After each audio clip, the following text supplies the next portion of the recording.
ಒಂದು open challenge ಹೋಗಿ ಹಾ ನೀನೇ ಹಾಕು.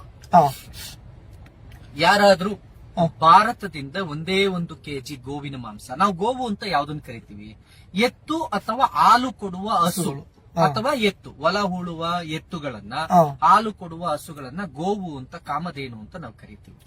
ಒಂದೇ 1 kg ಗೋವಿನ ಮಾಂಸ ಅಥವಾ ಒಂದೇ 1 kg ಎತ್ತಿನ ಮಾಂಸ ಭಾರತದಿಂದ ರಫ್ತಾಗ್ತಿದೆ ಅಂತ ದಾಖಲೆ ಸಮೇತ ನಮ್ಮ ಮುಂದೆ ಇಟ್ರೆ, ದಾಖಲೆ ಸಮೇತ ನನ್ನ ಮುಂದೆ ಇಡ್ಲಿ, ಅವರು ಬರ್ಲಿ, ಚರ್ಚೆ, ಬಹಿರಂಗ ಚರ್ಚೆ. ದೇಶ ಎಕ್ಸ್ಪೋರ್ಟ್ ಮಾಡುವಂತ ಒಟ್ಟಾರೆ ಖಾರ ಬೀಫ್ ನಲ್ಲಿ ಅಥವಾ ಒಟ್ಟಾರೆ ದನದ ಮಾಂಸದಲ್ಲಿ ಅಥವಾ ಒಟ್ಟಾರೆ ದನದ ಮಾಂಸದಲ್ಲಿ ಅಥವಾ ಒಟ್ಟಾರೆ ದನದ ಮಾಂಸದಲ್ಲಿ ಅಥವಾ ಒಟ್ಟಾರೆ ದನದ ಮಾಂಸದಲ್ಲಿ 31.29% ನಷ್ಟು ಈ ಅಲಾನಾ ಸನ್ಸ್ ಪ್ರೈವೇಟ್ ಲಿಮಿಟೆಡ್ ಒಂದೇ ಕಂಪನಿ ಎಕ್ಸ್ಪೋರ್ಟ್ ಮಾಡುತ್ತೆ ಅನ್ನೋದು ಬಹಳ ವಿಶೇಷವಾದ ಸಂಗತಿ. ಇದು ಬಿಟ್ಟು ಉಳಿದವರೆಲ್ಲ ಸೇರಿ ಸಾಕಷ್ಟು ಎಕ್ಸ್ಪೋರ್ಟ್ ಮಾಡ್ತಾ ಇದ್ದಾರೆ. ಎಲ್ಲ ಸರಿ, ದನ ಅನ್ನೋದನ್ನ ಪಕ್ಕಕ್ಕಿಟ್ಟು ಅದನ್ನು ಎಮ್ಮೆ ಅಂತ ತಿಳ್ಕೊಳ್ಳೋದಾದ್ರೂ ಈ ಎಮ್ಮೆಯ ಮಾಂಸದ ನೆಪದಲ್ಲಿ ಅದರೊಳಗೂ ದನದ ಮಾಂಸವನ್ನ ಮಿಕ್ಸ್ ಮಾಡಿ ದೇಶದಿಂದ ವಿದೇಶಕ್ಕೆ ರಫ್ತು ಮಾಡ್ತಾರೆ ಅನ್ನುವಂಥ ಆರೋಪ ಸುಳ್ಳ? ಖಂಡಿತವಾಗಿಯೂ ಸತ್ಯ. ಸನ್ಮಾನ್ಯ ಪುನೀತ್ ಕೆರೆಹಳ್ಳಿ ಅವರೇ, ಚಕ್ರವರ್ತಿ ಸೂಲಿಬೆಲೆ ಅವರು ಮಾತನಾಡಿರುವಂತಹ ವಿಡಿಯೋದಲ್ಲಿರುವಂತಹ ಮಾತುಗಳು, ನರೇಂದ್ರ ಮೋದಿ ಅವರು ಮಾತನಾಡಿರುವಂತಹ ಮಾತುಗಳು, ಈ ಎಲ್ಲವೂ ಸಹ ಹೇಳ್ತಾ ಇರುವುದು ಗೋಮಾಂಸವನ್ನು ವಿದೇಶಕ್ಕೆ ರಫ್ತು ಮಾಡ್ತಾ ಇದ್ದಾರೆ ಅಂತ.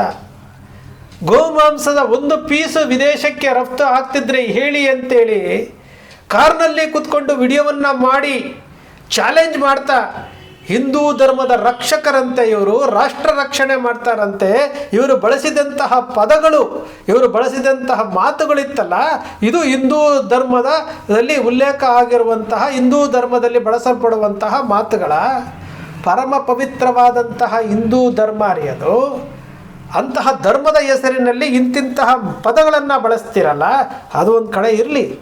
ಈಗ ಚಕ್ರವರ್ತಿ ಸೂಲಿಬೆಲೆ ಅವರು ಹೇಳಿದಾರಲ್ಲ, ಖಾರ ಬೀಫ್ ಜೊತೆಯಲ್ಲಿ ದನದ ಮಾಂಸವನ್ನು ಮಿಕ್ಸ್ ಮಾಡಿ ಕಳಿಸ್ತಾ ಇದ್ದಾರೆ, ಅದನ್ನು ಚೆಕ್ ಮಾಡೋರು ಸಹ ಮಾಡ್ತಾ ಇಲ್ಲ.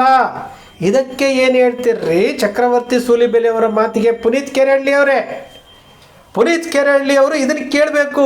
ಅವರ ಗುರು ಅಂತ ಹೇಳ್ತಾರಲ್ಲ ಚಕ್ರವರ್ತಿ ಸೂಲಿಬೆಲೆ ಅವರಿಗೆ, ಚಕ್ರವರ್ತಿ ಸೂಲಿಬೆಲೆ ಅವರು ಹೇಳ್ತಾ ಇದ್ದಾರಲ್ಲ, ಓಪನ್ ಆಗಿ ಹೇಳ್ತಾ ಇದ್ದಾರಲ್ಲ, ನರೇಂದ್ರ ಮೋದಿ ಅವರು ಚುನಾವಣೆ ಮುಂಚಿತವಾಗಿ ಏನು ನನ್ನ ಹೃದಯ ಕಲುಷಿತವಾಗ್ತಾ ಇದೆ, ನನ್ನ ಕಲೇಜ ಇವತ್ತು ಕುದಿತಾ ಇದೆ ಅಂತ ಹೇಳಿದ್ರಲ್ಲ.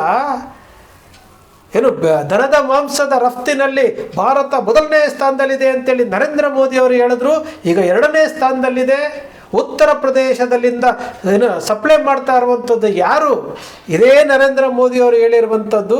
ಯಾರ್ಯಾರು ಯಾವ ಅಹಿಂಸಾ ಧರ್ಮಗಳನ್ನು ಪಾಲಿಸಿರುವಂತಹ ಧರ್ಮದವರೇ ಇವತ್ತು ಏನು ಬೀಫ್ ಎಕ್ಸ್ಪೋರ್ಟ್ ಮಾಡ್ತಾ ಇರುವಂಥವರು ಅಂತ ಹೇಳ್ತಾ ಇದ್ದಾರಲ್ಲ ಮಿಸ್ಟರ್ ಪುನೀತ್ ಕೆರೆಹಳ್ಳಿ ಅವರೇ.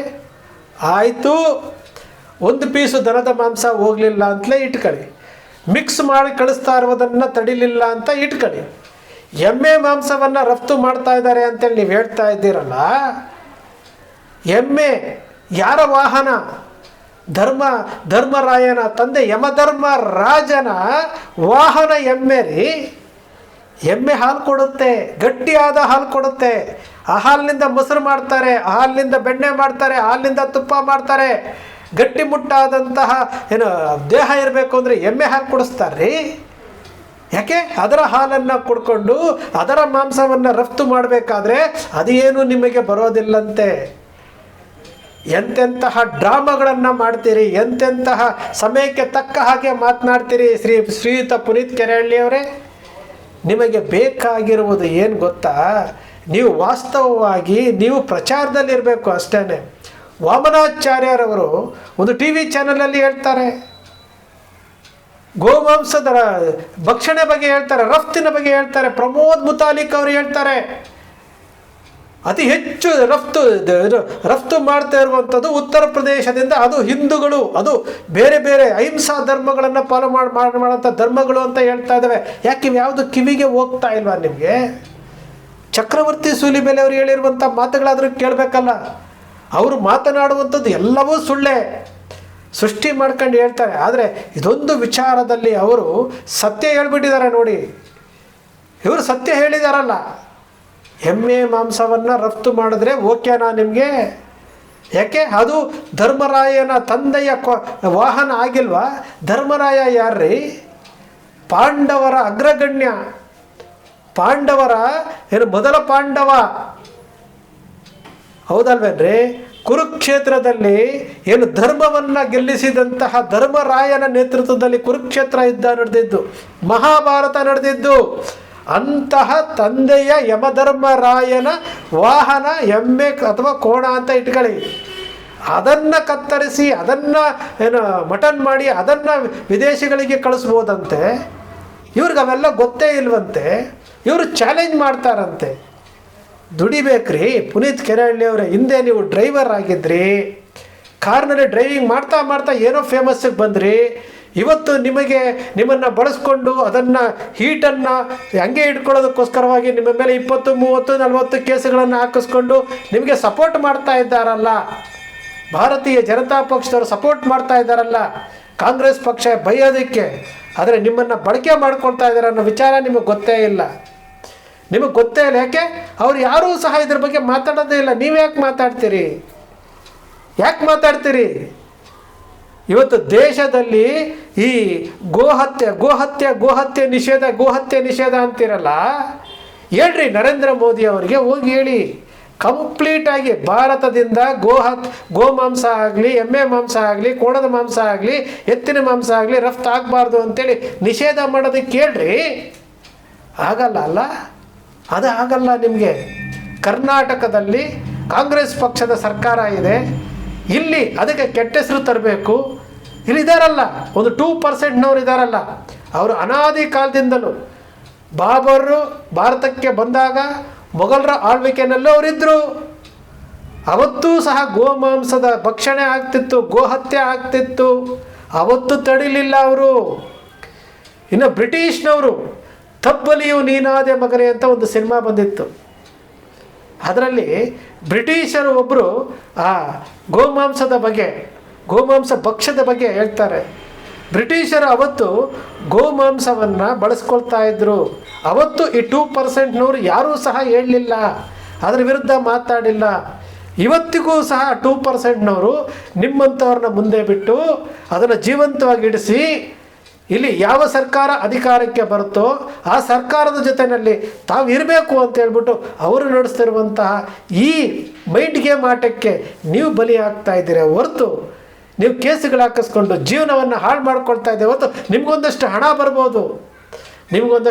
ಬರ್ಬೋದು, ಅವ್ರ ಸರ್ಕಾರ ಬಂದಾಗ ನಿಮ್ಮ ಕೇಸುಗಳನ್ನು ತೆಗೆಸ್ಬೋದು, ಎಲ್ಲವನ್ನೂ ಮಾಡ್ಬೋದು. ಆದರೆ ಪವಿತ್ರವಾದಂತಹ ಆ ವಯಸ್ಸನ್ನು ಕಳ್ಕೊಂಡ್ಬಿಡ್ತಾ ಇದ್ದೀರಲ್ರಿ. ಈ ಸೃಷ್ಟಿ ಕೊಟ್ಟಿರುವಂತಹ ಆ ಒಂದು ಪವಿತ್ರವಾದಂತಹ ಜೀವನ ಇದೆಯಲ್ಲ, ಬಾಲ್ಯ, ಯೌವನ, ಮುಪ್ಪು, ಕೌಟುಂಬಿಕ ವಿಚಾರಗಳು ಎಲ್ಲವನ್ನೂ ಕಳ್ಕೊಳ್ತಾ ಇದ್ದೀರಲ್ರಿ. ಪುನೀತ್ ಕೆರೆಹಳ್ಳಿಯವರೇ, ಯಾರನ್ನು ಏನೂ ಮಾಡಲಿಕ್ಕೆ ಆಗೋದಿಲ್ಲ. ಹಿಂದೂ ಧರ್ಮವನ್ನು ಯಾವತ್ತು ವೋಟ್ ಬ್ಯಾಂಕಿಗೆ ನೀವು ಬಳಸ್ಕೊಳ್ಳೋಕೆ ಶುರು ಮಾಡಿದ್ರೋ ಆವತ್ತೇ ಹಿಂದೂ ಧರ್ಮದಲ್ಲಿರುವಂಥ ಒಗ್ಗಟ್ಟು ಹೊಟ್ಟೋಯ್ತು. ನೀವು ಚಾಲೆಂಜ್ ಮಾಡ್ತೀರಲ್ಲ, ನೀವು ಹೇಳಿದ್ದಂಥ ಅಷ್ಟು ವಿಚಾರಗಳನ್ನು ನಿಮ್ಮ ಸಂಸ್ಕೃತಿ ಹೇಳುತ್ತಾರೆ. ನಿಮಗಿಂತ ದೊಡ್ಡ ಹಿಂದೂ ಹೋರಾಟಗಾರ ನಾನು, ನಿಮಗಿಂತ ದೊಡ್ಡ ಮಹಾನ್ ಹಿಂದೂ ನಾನು. ಹಿಂದೂ ಧರ್ಮ ಕಟ್ತೀರಾ? 100 ವರ್ಷಗಳ RSSಗೆ ಇಲ್ಲದಂತಹ ಕಾಳಜಿ ನಿಮಗೆ ಯಾಕ್ರಿ? 100 ವರ್ಷದ RSS ಯಾಕ್ರಿ ಇವತ್ತಿನವರೆಗೂ ಗೋಹತ್ಯೆ ನಿಷೇಧದ ಬಗ್ಗೆ, ಗೋಹತ್ಯೆ ವಿರುದ್ಧ ಯಾಕೆ ಹೋರಾಟ ಮಾಡ್ತಾ ಇಲ್ಲ ರೀ? ಪುನೀತ್ ಕೆರೆಹಳ್ಳಿ ಅವರೇ, ನೀವು ಮುನ್ನೆಲೆಗೆ ಬಂದಿದ್ದೀರಿ. ನಿಮ್ಮನ್ನು ಅಲ್ಲಲ್ಲಿ ಹೊಗಳಿದ ತಕ್ಷಣ ಕ್ಲಿಪ್ಗಳನ್ನು ನೀವು ಹಾಕ್ಕೊಳ್ತೀರಿ.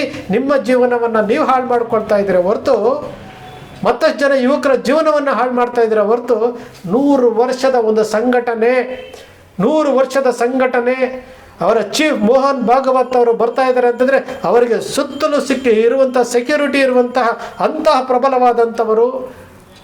ಭಾರತ ದೇಶದಲ್ಲಿ ಗೋಹತ್ಯೆಯನ್ನು ಸಂಪೂರ್ಣ ನಿಷೇಧ ಮಾಡಲಿಕ್ಕೆ ಒಂದು ಮಾತಿಂದ ಆಗುವಂತಹ ಕೆಲಸ ಯಾಕೆ ಮಾಡ್ತಾ ಇಲ್ಲ?